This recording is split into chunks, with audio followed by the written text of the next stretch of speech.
Senior నటుడు మోహన్ బాబు మీడియాపై దాడి చేయడాన్ని ఆయన కొడుకు మంచు మనోజ్ ఖండించారు. తండ్రి తరపున మీడియా మిత్రులకు క్షమాపణలు చెప్పారు.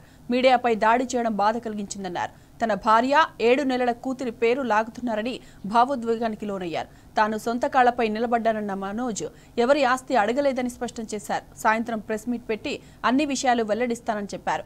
ఇక విచారణ నిమిత్తం రాచకొండ కమిషనరేట్కు మనోజ్ బయలుదేరి వెళ్లారు. కాగా పోలీసులు అక్కడ భారీ బందోబస్తు ఏర్పాటు చేశారు.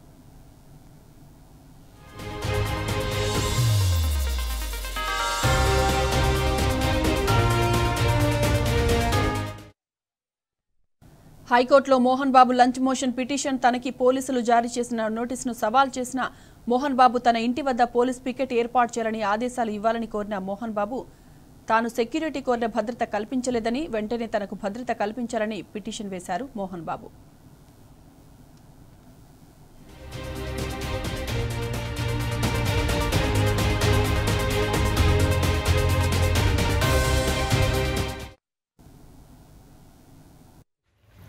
ఊహించలేదండి. నిజంగా మీడియా మిత్రులకి, ముఖ్యంగా 2 అన్నలకి నా క్షమాపణలు. మా నాన్న తరఫున, మా అన్న తరఫున నేను సారీ అడుగుతున్నాను. నేను నీ తమ్ముడు అనుకోండి, మీ వాడిని అనుకోండి, మీకు నీ తోడుంటాను. మీకు ఏదున్నా నాకు ఫోన్ చేసేదండి. నేను ఎప్పుడు ఒక్క కాల్ దూరంలోనే ఉంటాను. I will always be that to support you and your family. And I'm sorry. నా కోసం సపోర్ట్ చేసేదానికి వచ్చి మీకు ఇలా జరగడం నాకు చాలా బాధగా ఉంది. నా భార్య పేరు లాగుతున్నారు, 7 నెలల కూతురు పేరు లాగుతున్నారు. నేనేం అడగలేదు, సొంత కాళ్ళ మీద పనిచేస్తున్నాను. మా ఆవిడ కూడా వాళ్ళ ఇంటి వైపు ఏ డబ్బు తీసుకురాలేదు, వాళ్ళ ఇంట్లోనూ డబ్బు అడగలేదు, నేను అడగలేదు, ఆస్తి అడగలేదు. మా ఆవిడ 7 నెలలు తను ప్రెగ్నెంట్గా ఉన్నప్పుడు మా అంకుల్ విజయవాడలో ఉంటారు. అండ్ ఇక్కడ కొంతమంది అంకుల్ నాన్నగారు బాగా క్లోజు. మనోజ్, నువ్వు ఎన్నో సంవత్సరాలు ఇంటి బయటగా ఉన్నావు, నీ సొంతంగా ఉన్నావు. మీ నాన్నగారు అమ్మగారు ఒకరే ఉన్నారు.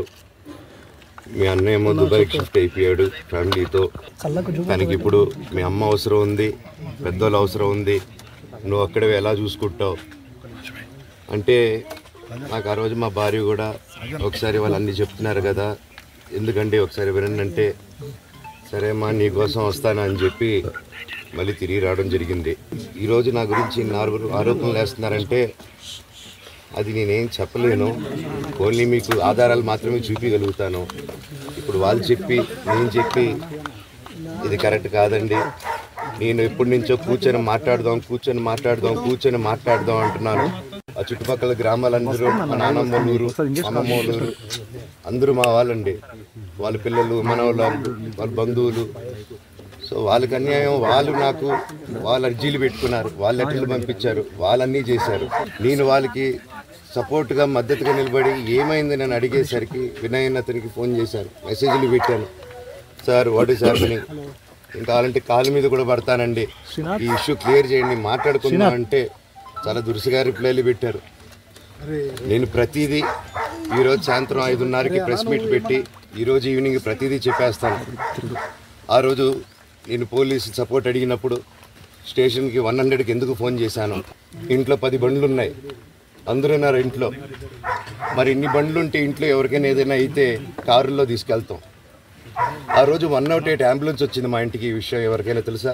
పోలీసులు కూడా తెలుసు, అది ఎస్ఐ గారికి తెలుసు. అది బయటికి రాదు కానీ రికార్డులో ఉంటుంది కదండి, అది కనుక్కోండి సార్ 108 ఎందుకు వచ్చిందని. అండ్ నిన్ను ప్రతిదీ నేను కొడుతున్నాను, ఇది చేస్తున్నాను అన్నారు కదా సార్.